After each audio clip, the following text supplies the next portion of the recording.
Chico Xavier pelo Espírito Emmanuel. Vinha de luz. 101. Ouvistes? Tenho-vos dito estas coisas, para que vos não escandalizeis. Jesus. João, capítulo 16, versículo 1.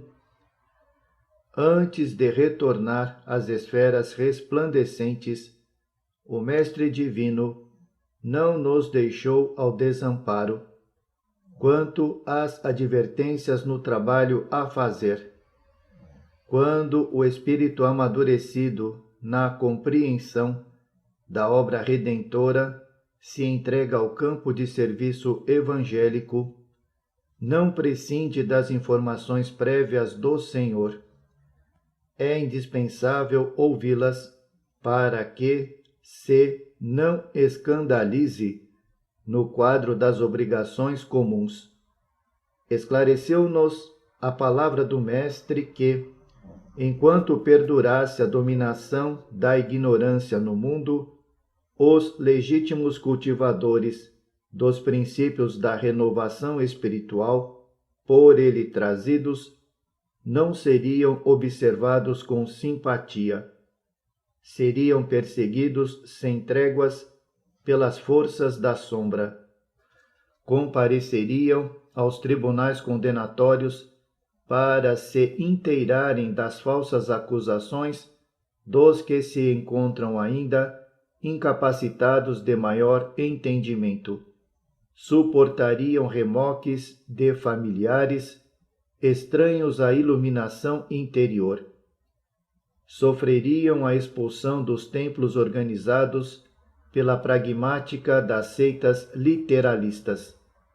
Escutariam libelos gratuitos das inteligências votadas ao escárnio das verdades divinas. Viveriam ao modo de ovelhas pacíficas entre lobos famulentos. Sustentariam guerra incessante contra o mal. Cairiam em ciladas torpes. Contemplariam o crescimento do joio ao lado do trigo. Identificariam o progresso efêmero dos ímpios. Carregariam consigo as marcas da cruz. Experimentariam a incompreensão de muitos. Sentiriam solidão nas horas graves. Veriam de perto a calúnia, a pedrada, a ingratidão. O Mestre Divino, pois, não deixou os companheiros e continuadores desavisados. Não oferecia a nenhum aprendiz, na terra, a coroa de rosas sem espinhos. Prometeu-lhes luta edificante, trabalho educativo, situações retificadoras, ensejos de iluminação, através da grandeza do sacrifício que produz elevação e do espírito de serviço que estabelece luz e paz. É importante, desse modo, para quantos amadureceram os raciocínios na luta terrestre, a viva recordação das advertências do Cristo no setor da edificação evangélica, para que se não escandalizem nos testemunhos difíceis do plano individual. Chico Xavier pelo Espírito Emmanuel. Vinha de luz. 102. Atribulados e perplexos. Em tudo somos atribulados, mas não angustiados, perplexos, mas não desanimados. Paulo, 2 Coríntios, capítulo 4, versículo 8. Desde os primeiros tempos do Evangelho, os leais seguidores de Jesus conhecem tribulações e perplexidades por permanecerem na fé. Quando se reuniam em Jerusalém, recordando o Mestre nos serviços do reino divino, conheceram a lapidação, a tortura, o exílio e o confisco dos bens.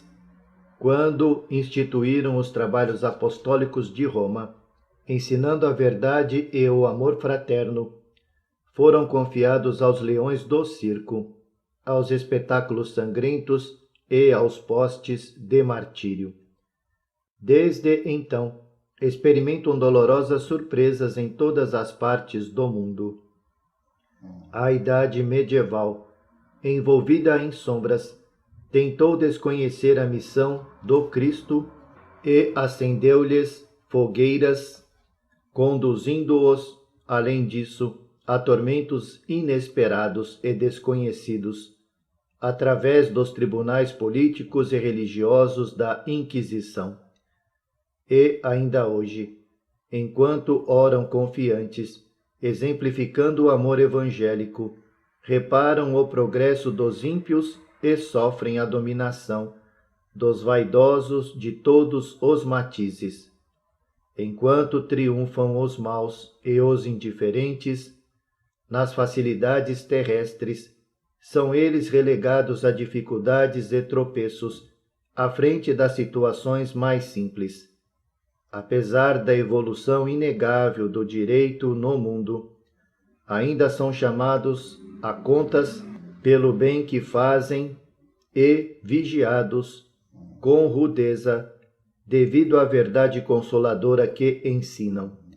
Mas todos os discípulos fiéis sabem, com Paulo de Tarso, que em tudo serão atribulados e perplexos. Todavia, jamais se entregarão à angústia e ao desânimo. Sabem que o Mestre Divino foi o grande atribulado e aprenderam com ele que da perplexidade, da aflição, do martírio e da morte, transfere-se a alma para a ressurreição eterna.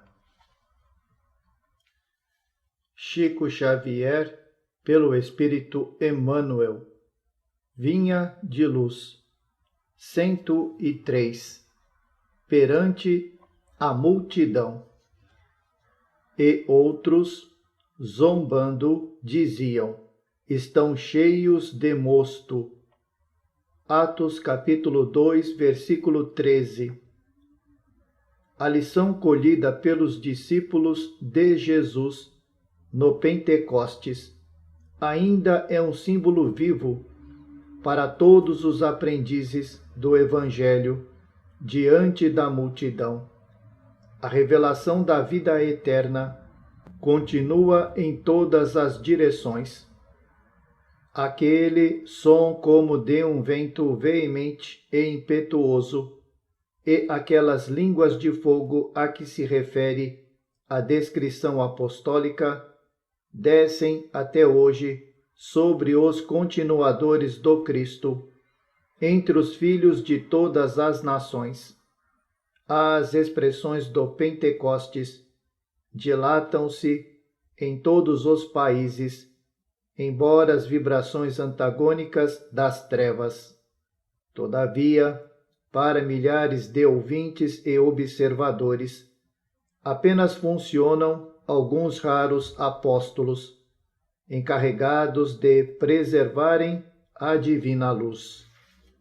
Realmente, são inumeráveis aqueles que, consciente ou inconscientemente, recebem os benefícios da celeste revelação. Entretanto, não são poucos os zombadores de todos os tempos, dispostos à irreverência e à ironia diante da verdade. Para esses, os leais seguidores do Mestre estão embriagados e loucos, não compreendem a humildade que se consagra ao bem, a fraternidade que dá sem exigências descabidas e a fé que confia sempre, não obstante as tempestades. É indispensável não estranhar o assédio desses pobres inconscientes, se te dispões, efetivamente, a servir ao Senhor da vida, cercar-te-ão o trabalho, acusando-te de bêbado, criticar-te-ão as atitudes, chamando-te covarde. Escutar-te-ão as palavras de amor, conservando a ironia na boca. Para eles, a tua abnegação será envilecimento. A tua renúncia significará incapacidade. A tua fé será interpretada a conduta de loucura. Não hesites, porém, no espírito de serviço. Permaneces, como os primeiros apóstolos, nas grandes praças, onde se acotovelam homens e mulheres, ignorantes e sábios, velhos e crianças.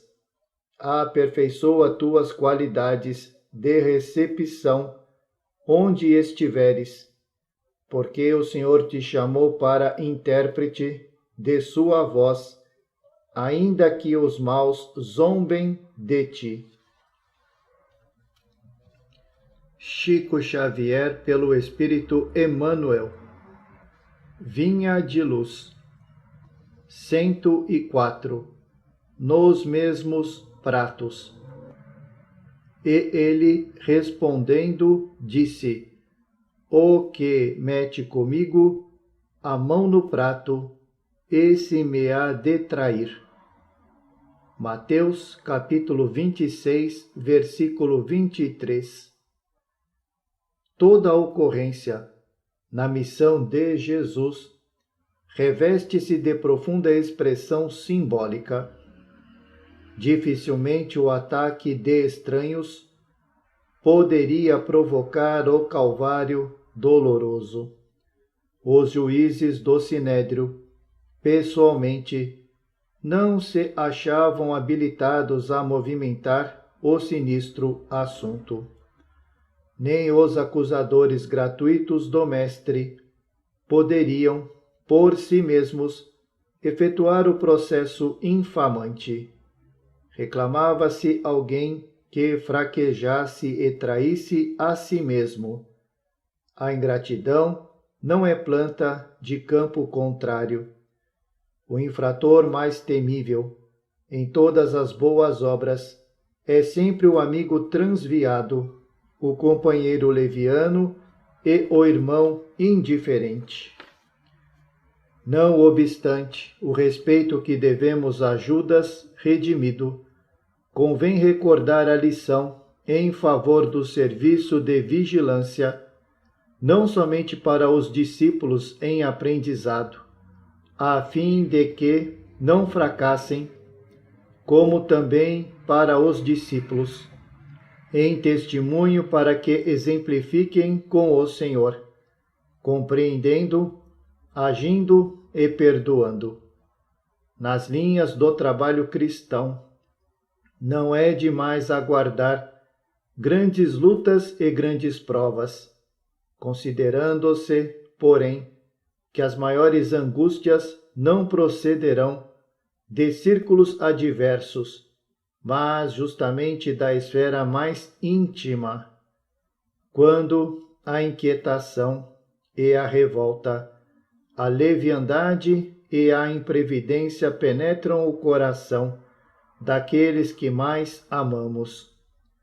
De modo geral, a calúnia e o erro, a defecção e o fel não partem de nossos opositores declarados, mas sim daqueles que se alimentam conosco nos mesmos pratos da vida. Conserve-se cada discípulo plenamente informado com respeito a semelhante verdade, a fim de que saibamos imitar o Senhor nos grandes dias. Chico Xavier, pelo Espírito Emmanuel. Vinha de luz. 105. Paz do mundo e paz do Cristo. A paz vos deixo, a minha paz vos dou. Não vô-la dou como o mundo a dá. Jesus, João capítulo 14, versículo 27. é indispensável não confundir a paz do mundo com a paz do Cristo. A calma do plano inferior não pode passar de estacionamento. A serenidade das esferas mais altas significa trabalho divino, a caminho da luz imortal. O mundo consegue proporcionar muitos acordos e arranjos nesse terreno, mas somente o Senhor pode outorgar ao espírito a paz verdadeira. Nos círculos da carne, a paz das nações costuma representar o silêncio provisório das baionetas. A dos abastados, inconscientes, é a preguiça improdutiva e incapaz. A dos que se revoltam, no quadro de lutas necessárias, é a manifestação do desespero doentio. A dos ociosos sistemáticos é a fuga ao trabalho. A dos arbitrários é a satisfação dos próprios caprichos. A dos vaidosos é o aplauso da ignorância. A dos vingativos é a destruição dos adversários. A dos maus é a vitória da crueldade. A dos negociantes sagazes é a exploração inferior. A dos que se agarram a sensações de baixo teor é a viciação dos sentidos. A dos comilões é o repasto opulento do estômago, embora haja fome espiritual no coração. Há muitos ímpios, caluniadores, criminosos e indiferentes que desfrutam a paz do mundo. Sentem-se triunfantes, venturosos e dominadores no século. A ignorância endinheirada, a vaidade bem vestida e a preguiça inteligente sempre dirão que seguem muito bem. Não te esqueças, contudo, de que a paz no mundo pode ser, muitas vezes, o sono enfermiço da alma. Busca, desse modo, aquela paz do Senhor, paz que excede o entendimento, por nascida e cultivada, portas adentro do espírito, no campo da consciência e no santuário do coração. Chico Xavier, pelo Espírito Emmanuel. Vinha de Luz. 106. Como cooperas? Nós, porém, não recebemos o Espírito do mundo, mas o Espírito que provém de Deus. Paulo, 1 Coríntios, capítulo 2, versículo 12. Lendo a afirmativa de Paulo, reconhecemos que em todos os tempos o discípulo sincero do Evangelho é defrontado pelo grande conflito entre as sugestões da região inferior e as inspirações das esferas superiores da vida. O espírito do mundo é o acervo de todas as nossas ações delituosas. Em séculos de experiências incessantes, o espírito que provém de Deus é o constante apelo das forças do bem, que nos renovam a oportunidade de progredir cada dia, a fim de descobrirmos a glória eterna a que a infinita bondade nos destinou. Deus é o Pai da criação. Tudo, fundamentalmente, pertence a Ele. Todo o campo de trabalho é do Senhor. Todo serviço que se fizer será entregue ao Senhor, mas nem todas as ações que se processam na atividade comum provêm do Senhor. Coexistem nas oficinas terrestres, quaisquer que sejam a criação divina e a colaboração humana. E cooperadores surgem que se valem da mordomia para exercer a dominação cruel, que se aproveitam da inteligência para intensificar a ignorância alheia ou que estimam a enxada prestimosa, não para cultivar o campo, mas para utilizá-la no crime. O cientista, no conforto do laboratório, e o marinheiro rude, sob a tempestade, estão trabalhando para o Senhor. Entretanto, para a felicidade de cada um, é importante saber como estão trabalhando. Lembremo-nos de que há serviço divino dentro de nós e fora de nós, a favor de nossa própria redenção. É justo indagar se estamos cooperando com o espírito inferior que nos dominava até ontem, ou se já nos afeiçoamos ao espírito renovador do Eterno Pai. Chico Xavier pelo Espírito Emmanuel. Vinha de Luz. 107. Joio. Deixai crescer ambos juntos até a ceifa, e, por ocasião da ceifa, direi aos ceifeiros: colhei primeiro o joio e atai-o em molhos para o queimar. Jesus. Mateus capítulo 13, versículo 30. Quando Jesus recomendou o crescimento simultâneo do joio e do trigo, não quis senão demonstrar a sublime tolerância celeste no quadro das experiências da vida. O Mestre nunca subtraiu as oportunidades de crescimento e santificação do homem e, nesse sentido, o próprio mal, oriundo das paixões menos dignas, é pacientemente examinado por seu infinito amor, sem ser destruído de pronto.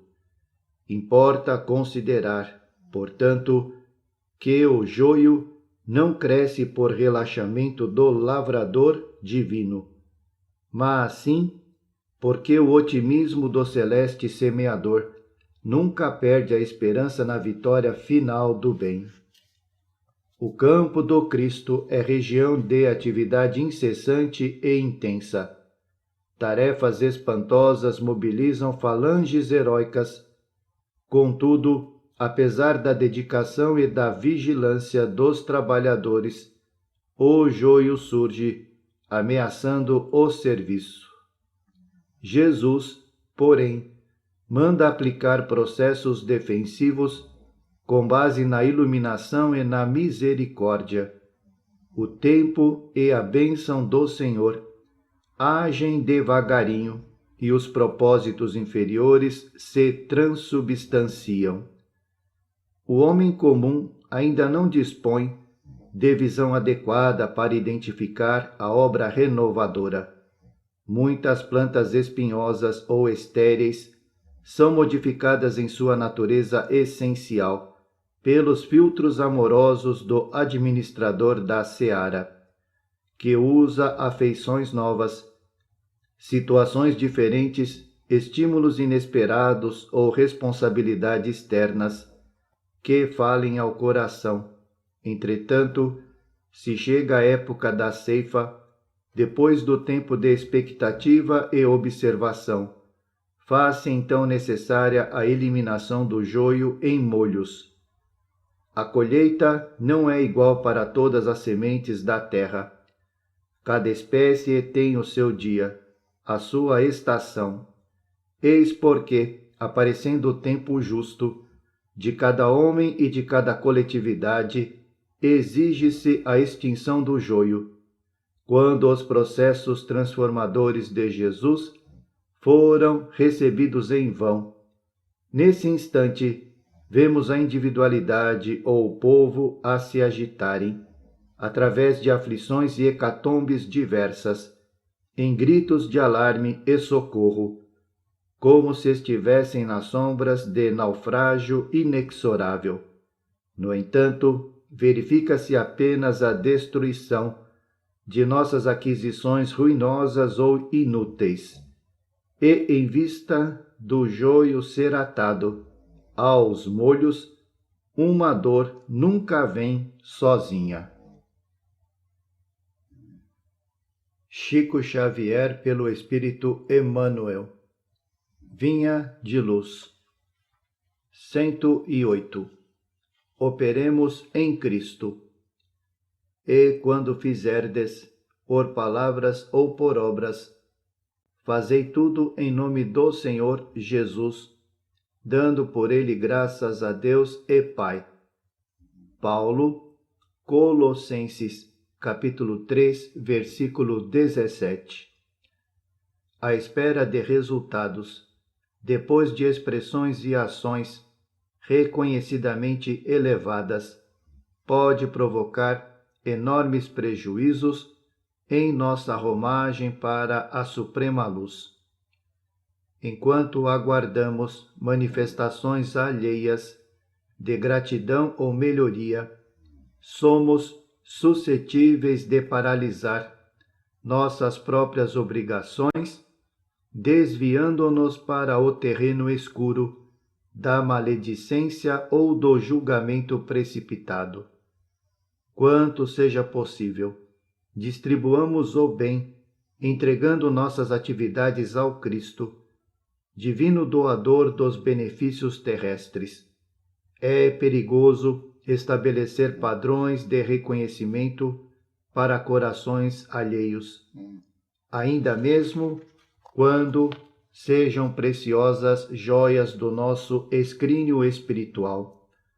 Em nossa expectação ansiosa por enxergar a soma de nossos gestos nobres, podemos parecer egoístas, ingratos e maldizentes. Copiemos o pomicultor sensato. Preparemos a terra, auxiliando-a e adubando-a. Em seguida, lancemos ao solo sementes e mudas valiosas.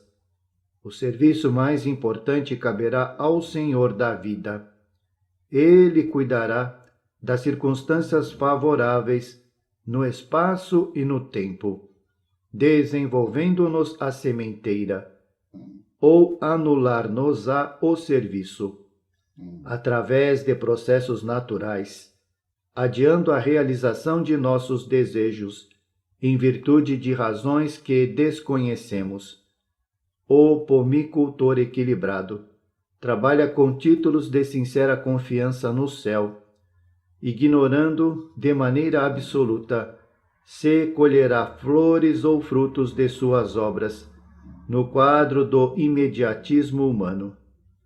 Ampara-se, todavia, na providência divina e trabalha sempre a benefício de todos. Cumpramos, assim, nossa tarefa, por mais alta ou mais humilde, operando invariavelmente em nome de Jesus. Junto dele, sejam para nós a glória de amar e o prazer de servir. Chico Xavier pelo Espírito Emmanuel. Vinha de luz. 109. Nisto conheceremos. Nisto conhecemos o espírito da verdade e o espírito do erro. 1 João, capítulo 4, versículo 6.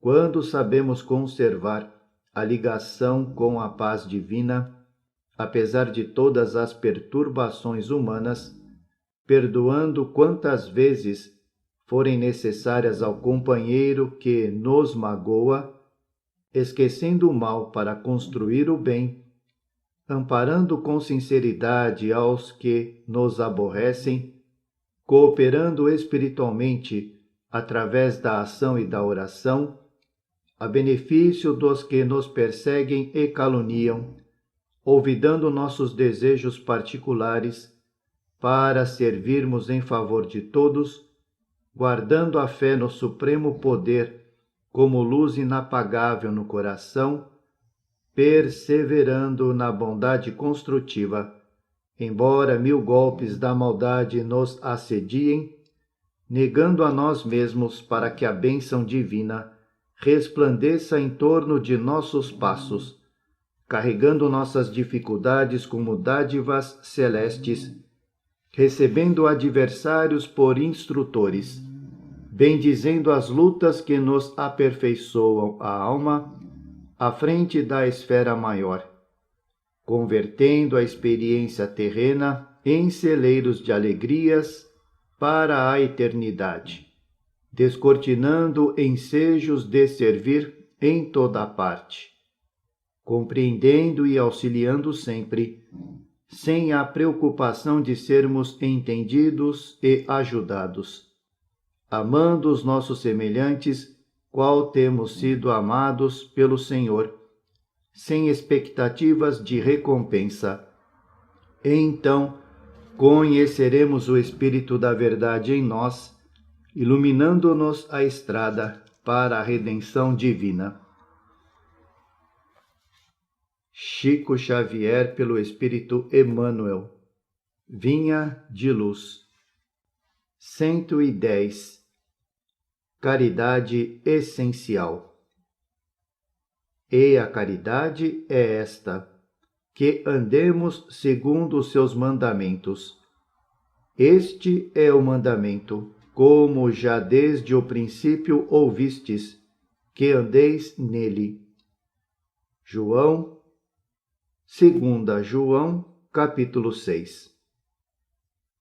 Em todos os lugares e situações da vida, a caridade será sempre a fonte divina das bênçãos do Senhor. Quem dá o pão ao faminto e água ao sedento, remédio ao enfermo e luz ao ignorante, está colaborando na edificação do reino divino, em qualquer setor da existência ou da fé religiosa a que foi chamado.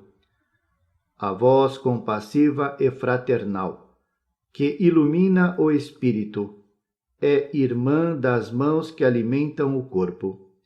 Assistência, medicação e ensinamento constituem modalidades santas da caridade generosa que executa os programas do bem. São vestiduras diferentes de uma virtude única. Conjugam-se e completam-se num todo nobre e digno. Ninguém pode assistir a outrem com eficiência se não procurou a edificação de si mesmo. Ninguém medicará com proveito se não adquiriu o espírito de boa vontade para com os que necessitam.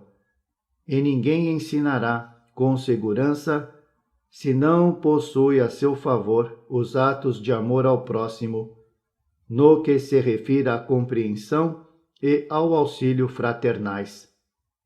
Em razão disso, as menores manifestações de caridade, nascidas da sincera disposição de servir com Jesus, são atividades sagradas e indiscutíveis.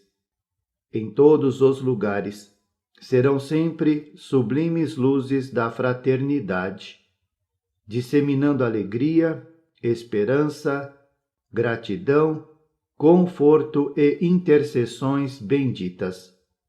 Antes, porém, da caridade que se manifesta exteriormente nos variados setores da vida, pratiquemos a caridade essencial, sem o que não poderemos efetuar a edificação e a redenção de nós mesmos. Trata-se da caridade de pensarmos, falarmos e agirmos segundo os ensinamentos do Divino Mestre, no Evangelho. É a caridade de vivermos verdadeiramente nele para que ele viva em nós. Sem esta, poderemos levar a efeito grandes serviços externos, alcançar intercessões valiosas em nosso benefício, espalhar notáveis obras de pedra, mas dentro de nós mesmos, nos instantes de supremo testemunho na fé, estaremos vazios e desolados, na condição de mendigos de luz.